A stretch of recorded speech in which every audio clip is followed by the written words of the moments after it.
کتاب تلاش، مصنف ممتاز مفتی، باب 3، اہل مغرب۔ صاحبو، میں ایک نثر نگار ہوں۔ میں آج کے دور کے نوجوانوں کے جذبات کی عکاسی ایسے نہیں کر سکتا جیسے شاعرہ کر سکتی ہے۔ جہاں تک میں جانتا ہوں، آج تک کسی شاعر نے اپنی کسی تخلیق میں یہ ظاہر نہیں کیا کہ آج کے دور میں نوجوانوں کے ہم بڑوں کے متعلق کیا جذبات ہیں، وہ ہمارے بارے میں کیا سوچتے ہیں۔ جنہیں ہم بڑے بوڑھے اخلاقی پابندیاں سمجھتے ہیں، ان کے بارے میں وہ کیا رائے رکھتے ہیں۔ ہم بڑے سمجھتے ہیں کہ یہ دور جدید جو ہے، یہ ہمارے نوجوانوں کے پیدا کردہ فتنہ ہے۔ یہ ہماری غلط فہمی ہے۔ یہ فتنہ صرف ہمارے ہاں ہی نہیں آیا، یہ آندھی تو ساری دنیا میں چل رہی ہے۔ ہم سمجھتے ہیں کہ یہ آندھی مغربی تہذیب کی پیداوار ہے۔ شاید کسی حد تک یہ بات درست ہو، لیکن ہمیں اس بات کا شعور نہیں کہ مغربی ممالک خود اس آندھی کی زد میں آئے ہوئے ہیں، وہ ہم سے زیادہ زچ ہو رہے ہیں۔ Hippie culture.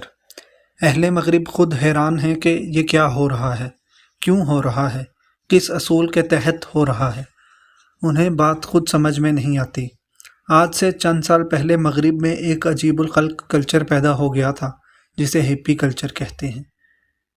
مغربی زندگی کے جو بنیادی ستون تھے، جو مغربی زندگی کے محور تھے، جن کے گرد زندگی گھومتی تھی، ہپی کلچر ان بنیادی روایتوں کے خلاف بغاوت تھی۔ انہوں نے دولت کی عظمت کو ٹھکرا دیا۔ مغربی ممالک میں دوسری اہمیت سٹیٹس کو حاصل تھی، انہوں نے سٹیٹس کو بھی رد کر دیا اور ٹپر واسیوں یعنی خانہ بدوشوں کی زندگی بسر کرنی شروع کر دی۔ ساری دنیا میں گھومتے پھرتے تھے، رات کو فٹ پاتھوں پر پڑے رہتے۔ یہ تحریک دراصل مغربی تہذیب کے بڑے راونوں کے خلاف احتجاج تھی، وارننگ تھی۔ دولت، سٹیٹس اور آرام پسندی کے خلاف وارننگ۔ اس تحریک نے 4 چیزیں پیدا کیں۔ لا حول ولا۔ ہمارے دینی رہنما اس آندھی کو دیکھ کر لا حول ولا پڑھ پڑھ کر تھک گئے ہیں۔ ہمارے دینی رہنماؤں کی عادت ہے کہ وہ دور جدید کی ناگوار باتوں پر غور نہیں فرماتے، وہ انہیں مسائل نہیں سمجھتے، وہ انہیں لا حول ولا سے زیادہ اہمیت دینے پر تیار نہیں۔ وہ سمجھتے ہیں کہ دور جدید اہل مغرب کی ایک شرارت ہے، اسلام کے خلاف ایک سازش ہے۔ ان کے ذہن میں اس مسئلے کا صرف ایک حل ہے، وہ یہ کہ اس شیطانی عمل کو روکو۔ انہیں یہ شعور نہیں کہ دور جدید ایک دھارا ہے اور دھارے کو کبھی روکا نہیں جا سکتا۔ البتہ اس کا رخ بدلا جا سکتا ہے، لیکن انہوں نے کبھی اس دھارے کا رخ بدلنے کی کوشش نہیں کی۔ ہمارے علماء دین نے مغرب کو ہمیشہ شر سمجھا ہے، حالانکہ اس حقیقت سے انکار نہیں کیا جا سکتا کہ اہل مغرب میں ہماری نسبت خیر کا جذبہ زیادہ ہے۔ صاحبو، میں حکومتوں کی بات نہیں کر رہا، لوگوں کی بات کر رہا ہوں۔ اہل مغرب نے بڑی نیک نیتی سے آزادی اور مساوات کی ایک پالیسی بنائی تھی۔ عورتوں کی آزادی، بچوں کی آزادی، خیالات کی آزادی، اظہار کی آزادی، جنس کی آزادی۔ لیکن بدقسمتی سے ان کے اس تجربے کو کامیابی حاصل نہ ہوئی، الٹا اس نے ایک آگ لگا دی، ایسی آگ کہ جس کی جلن دنیا کے کونے کونے میں پہنچ چکی ہے۔ ہم سمجھتے ہیں کہ یہ آگ صرف ہمیں جلا رہی ہے، یہ ہماری بھول ہے۔ یہ آگ سب سے زیادہ خود اہل مغرب کو جلا رہی ہے۔ اہل مغرب اس بات کا شعور رکھتے ہیں کہ ان کا گھر اس آگ کی وجہ سے جل رہا ہے۔ وہ اس پرابلم سے نمٹنے کے لیے آپس میں صلاح مشورہ بھی کر رہے ہیں، سوچ رہے ہیں، مائل بعمل ہیں۔ ہمارے علماء دین سمجھتے ہیں کہ لا حول پڑھنے سے یہ مصیبت ٹل جائے گی، اس لیے وہ تقریریں کر رہے ہیں، کہتے ہیں لوگوں مغرب پر لا حول پڑھو، نئی نسل پر لا حول پڑھو، دور حاضرہ پر لا حول پڑھو۔ وہ سمجھتے ہیں کہ ہر درد کی دوا ہے لا حول ولا قوہ۔ کاش انہیں علم ہوتا کہ لا حول کا مطلب کیا ہے۔ گمان غالب ہے کہ بڑے بوڑھے بھی لا حول کے متعلق غلط فہمی کا شکار ہیں۔ ایک زمانے تک میں بھی اس بارے میں غلط فہمی کا شکار رہا ہوں۔ جب بھی میرے دل میں کوئی شر بھرا خیال آتا، خصوصاً جنس کے متعلق، تو میں فٹ سے لا حول پڑھ دیتا، اے شیطان تو کیوں مجھے تنگ کرتا ہے، مجھے چھوڑ یار۔ اس احتجاج میں غصے کی نسبت اپنائیت کا رنگ زیادہ ہوتا تھا، جیسے ہمارے ٹرک ڈرائیور اپنے ٹرک کے پیچھے ایک بورڈ لگا دیتے ہیں جس پر لکھا ہوتا ہے پپو یار تنگ نہ کر۔ پھر ایک دن اچانک بیٹھے بٹھائے مجھ پر لا حول کے معنی انکشاف ہو گیا کہ اللہ کی ذات کے سوا کوئی قوت وجود نہیں رکھتی، لہٰذا کسی سے ڈرنے کا سوال پیدا ہی نہیں ہوتا۔ میں تو حیرت زدہ رہ گیا۔ اس رات جب وہ خانہ کعبہ کی تصویر سے اتر کر صوفے پر آ بیٹھا تو میں غصے میں بھرا ہوا تھا۔ میں نے کہا، اگر تو ہی سب کچھ ہے، اگر تیرے حکم بغیر پتہ بھی نہیں ہل سکتا، تو یہ کیا ناٹک رچا رکھا ہے تو نے؟ کیوں اپنی مخلوق کو حریان کر رہا ہے؟ میری بات سن کر وہ مسکرایا، ایک دل نواز بے نیاز مسکراہٹ۔ اس روز سے بھی میرے دل میں شر بھرا خیال اٹھتا ہے تو میں لا حول نہیں پڑتا، بلکہ سچے دل سے مان لیتا ہوں کہ مجھ میں شر کا عنصر موجود ہے۔ خوف زدہ ہونے کی کوئی ضرورت نہیں، یہ ایک نیچرل بات ہے، اسے اہمیت نہ دو۔ جان لینا، مان لینا۔ سیانے کہتے ہیں کہ اگر تم اپنی کمزوریوں، کمیوں کو جان لو، سچے دل سے مان لو، تو ان کی شدت کم ہو جاتی ہے، وہ مدھم پڑ جاتی ہیں۔ اگر نہ جانو تو جھگڑا کھڑا ہو جاتا ہے، ان کی شدت بڑھ جاتی ہے، وہ راون بن جاتی ہیں۔ انہیں اہمیت نہ دو، اگنور کر دو۔ Divine destined. بڑے جب نئی نسل پر لا حول پڑھتے ہیں تو انہیں لا حول کے مفہوم کا احساس نہیں ہوتا۔ لاشعوری طور پر وہ سمجھتے ہیں کہ شیطان نئی نسل کو ورغلا رہا ہے۔ اگر وہ لا حول کے مفہوم پر غور کریں تو انہیں احساس ہوگا کہ یہ سب مشیت ایزدی ہے۔ یہ جو نئی نسل میں شدت پیدا ہو رہی ہے، یہ شیطان کا کارنامہ نہیں۔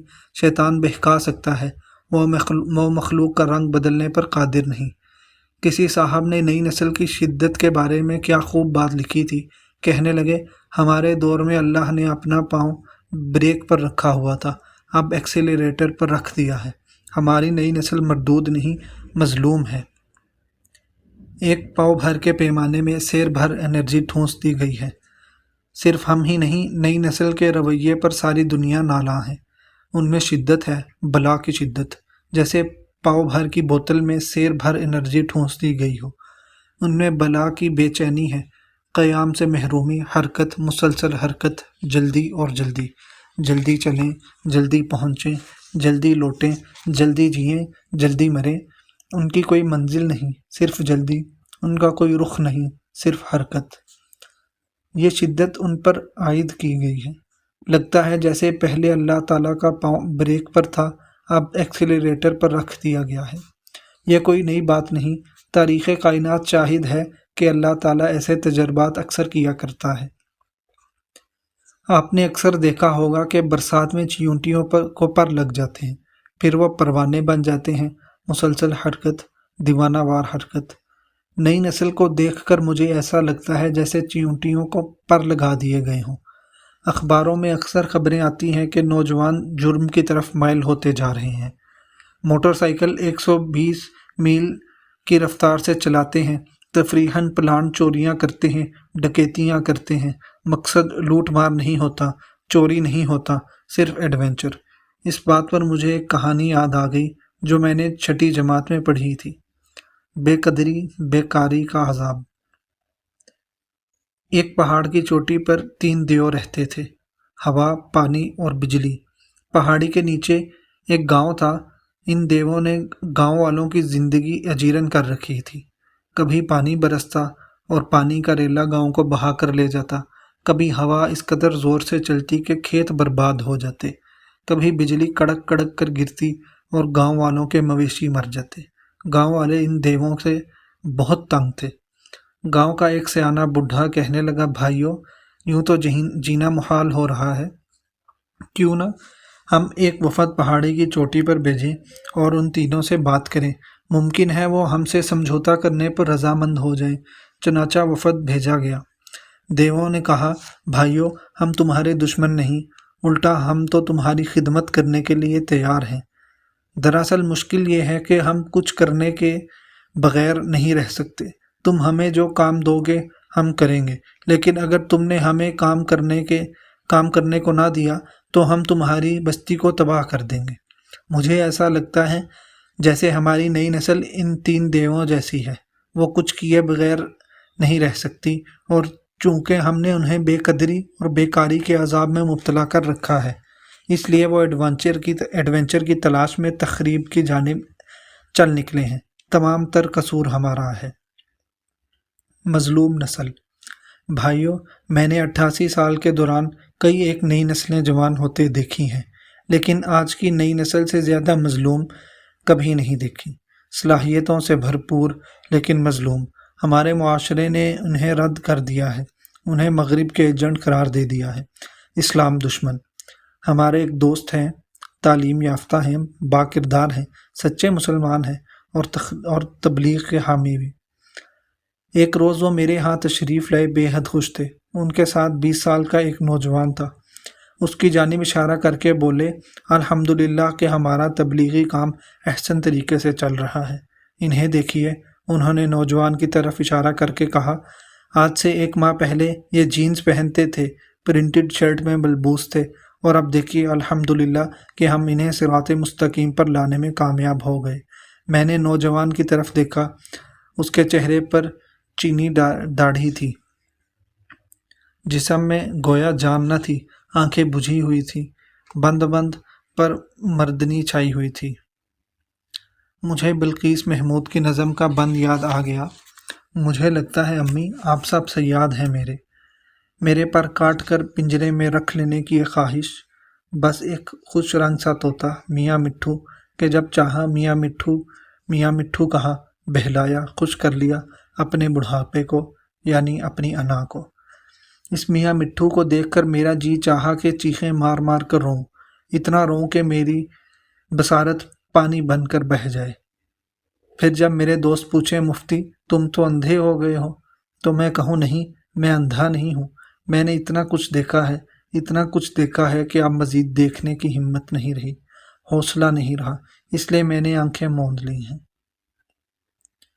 نئی نسل پر جو ظلم بڑے اور علماء دین کر رہے ہیں، اس میں میں بھی شامل ہوں، اس لیے کہ میں بھی تو بڑا ہوں۔ دقت یہ ہے کہ میں 2 رخا ہوں، قدرت نے مجھے تماشا بنا رکھا ہے، میں بیک وقت بڑا بھی ہوں اور چھوٹا بھی ہوں۔ صاحبو، لوگ سمجھتے ہیں کہ عمر ایک ہوتی ہے، جسمی عمر، یہ غلط ہے۔